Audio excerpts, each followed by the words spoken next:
Class 11th के देखिए सभी छात्र ध्यान दें। आज के इस वीडियो के अंतर्गत देखिए आज मैं आप सभी को वार्षिक परीक्षा के लिए विषय भौतिक शास्त्र का यहाँ पर सेट पेपर बी बताने जा रही हूँ। इसके पहले मैं आप सभी को सेट पेपर ए बता चुकी हूँ। आपने नहीं देखा है तो आप देख लीजिए।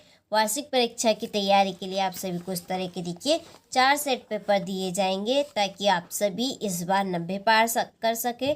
आप सभी इनकी पीडीएफ लेना चाहते हैं, पूरा सॉल्यूशन आपको पेपर का चाहिए तो चैनल आरटी पे आपको एक नंबर मिलेंगे, आप उन नंबर से संपर्क करें और अपना नाम, पता और मोबाइल नंबर, ठीक है, मोबाइल नंबर दें ताकि आप सभी इनकी पीडीएफ ले सके और पूरा सॉल्यूशन आपको मिल जाएगा।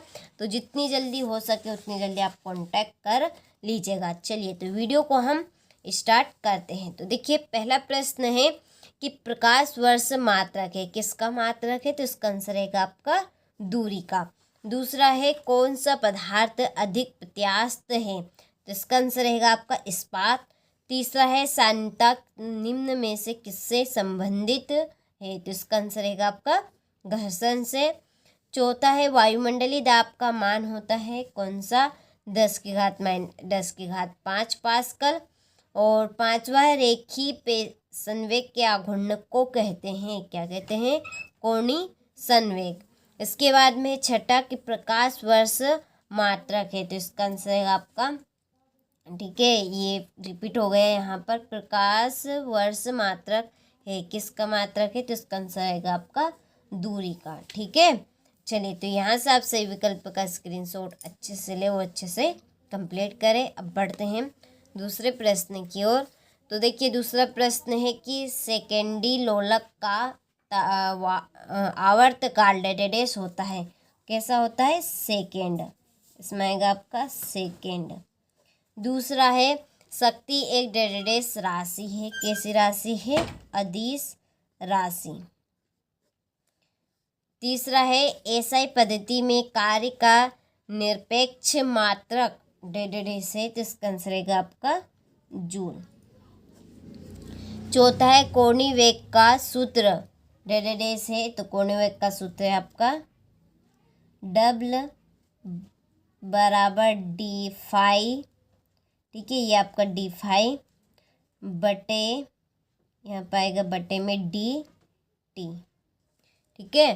ताप बढ़ाने पर प्रत्यास्थता गुणांक का मान डेडेस होता है, कैसा होता है? कम। और छठा है कि द्रव चालित फिल्टर, ठीक है, द्रव चालित फिल्टर डेडेस के सिद्धांत पर आधारित है, तो इसका आंसर आएगा आपका पास्कल। चलिए तो आप सभी यहाँ से रिक्त स्थान का स्क्रीनशॉट लें और अच्छे से कंप्लीट करें। अब बढ़ते हैं हम अगले प्रश्न की ओर। चलिए अगला प्रश्न हम कंप्लीट करते हैं। तो देखिए यहाँ पर हमारा अगला प्रश्न है सही जोड़ी मिलाइए। पहली जोड़ी है अभिकेंद्रित त्वरण। अभिकेंद्रित त्वरण आपका है v² बटा r। दूसरा है गैस का दाब। गैस का दाब है आपका, ठीक है, mNc⁻², ये आपकी दूसरी जोड़ी है। इसके बाद में है तीसरी संवेग। संवेग की जोड़ी है √2gr, ठीक है, ये आपकी तीसरी जोड़ी। चौथी है ऊर्जा। ऊर्जा की आपकी जोड़ी रहेगी जूल, ठीक है, ये जोड़ी जूल। पलायन वेग, पलायन वेग है आपका, ठीक है, पलायन वेग है √2m/k। पांचवी और छठी कक्षीय वेग, ये है √gr, ये छठी जोड़ी, ठीक है। चलिए तो जोड़ी का स्क्रीनशॉट आप ले लीजिए अच्छे से। अगला प्रश्न है एक शब्द में उत्तर लिखिए। तो देखिए वेग समय ग्राफ में समय अक्ष से घिरा क्षेत्रफल किस राशि को व्यक्त करता है? दूसरा है सर्पी घर्षण तथा लोटेनिक घर्षण में कौन सा घर्षण कम होता है? रोकेट नोदन की कार्यविधि किस सिद्धांत पर आधारित है? और घूर्णी गति का द्वितीय समीकरण लिखिए और 1 कैलोरी मान जूल में लिखिए, ठीक है। आप सभी को एक वाक्य के उत्तर के आंसर पीडीएफ में मिल जाएंगे, तो आप जल्दी से पीडीएफ के लिए रजिस्टर करवाएं। इसके बाद में है पांचवा प्रश्न कि एक अशुशक्ति 74.6 वाट के बराबर है, तो ये आपका असत्य है। दूसरा है आवृत्ति का विमी सूत्र m0l0 इस +1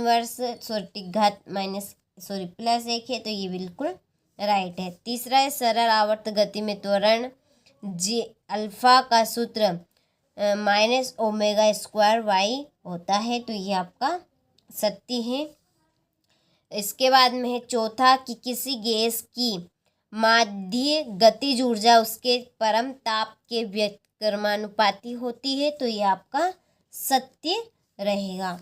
पांचवा है द्रव्यमान केंद्र, ठीक है, सदैव पिंड के अंदर स्थित होता है, तो ये असत्य है। चले, तो ये हमने सत्य सत्य कंप्लीट कर लिए हैं। आप सभी स्क्रीनशॉट अच्छे से ले। अब देखिए छठा प्रश्न है सदिशों के योग का त्रिभुज नियम क्या है। सातवां वेग तथा चाल में दो अंतर लिखिए। आठवां है एक स्थिर बस के एकाएक चलने पड़ने पर उसमें बैठे व्यक्ति पीछे की ओर गिर पड़ते हैं, क्यों। देखिए आप सभी इन प्रश्नों के आंसर चाहते हैं तो आप पीडीएफ के लिए जल्दी से रजिस्टर करवाएं, आपको पीडीएफ मिल जाएगी। इनका सॉल्यूशन अच्छे से मिलेगा आपको बिल्कुल तरीके से। तो आप जितनी जल्दी हो सके उतनी जल्दी आप कांटेक्ट कर लीजिए। नंबर दिए गए हैं आपको चैनल आर्ट पे, ठीक है। 9वां है गति का मूलभूत नियम कौन सा है और क्यों, ठीक है, ये आपका क्वेश्चन नंबर 10 है। चलिए अगला प्रश्न है यहाँ पर कि आदर्श गैस किसे कहते हैं, ठीक है। आदर्श गैस किसे कहते हैं। 12वां कृत्रिम उपग्रह में लोलक घड़ी समय क्यों नहीं बताती है। लोलक घड़ी को ध्रुव पर ले जाने से वहाँ तेज क्यों हो जाती है, और ये आपका क्वेश्चन नंबर 14। इसके बाद में है क्वेश्चन नंबर 15 घूर्णन गतिज ऊर्जा का व्यंजन ज्ञात करना है। जड़त्व तथा जड़त्व आघूर्ण में 3 अंतर बताना है। फिर किसी पिंड के जड़त्व आघूर्ण से आप क्या समझते हैं। इसके बाद में 18वां सरल आवर्त गति में कण का विस्थापन समीकरण स्थापित कीजिए, या प्रगामी तथा प्रगामी तरंगों में अंतर लिखिए। ये आपका 19वां और ये है आपका 20वां प्रश्न कि रुद्धोष्म प्रसार में गैस द्वारा किए गए कार्य का व्यंजन प्राप्त कीजिए, ठीक है। तो ये आपको मैंने क्वेश्चन नंबर 20 बता दिए हैं, ठीक है। ये आपका था ठीक है भौतिक शास्त्र का पेपर जो मैंने आपको अच्छे से बताया है। यहाँ पर पूरे सॉल्यूशन के लिए आप दिए गए नंबर से कांटेक्ट करें, रजिस्टर अपना करवाएं और 100 रुपये में केवल सभी विषय की पीडीएफ लें, ठीक है। मिलते हैं आपसे अगले वीडियो में।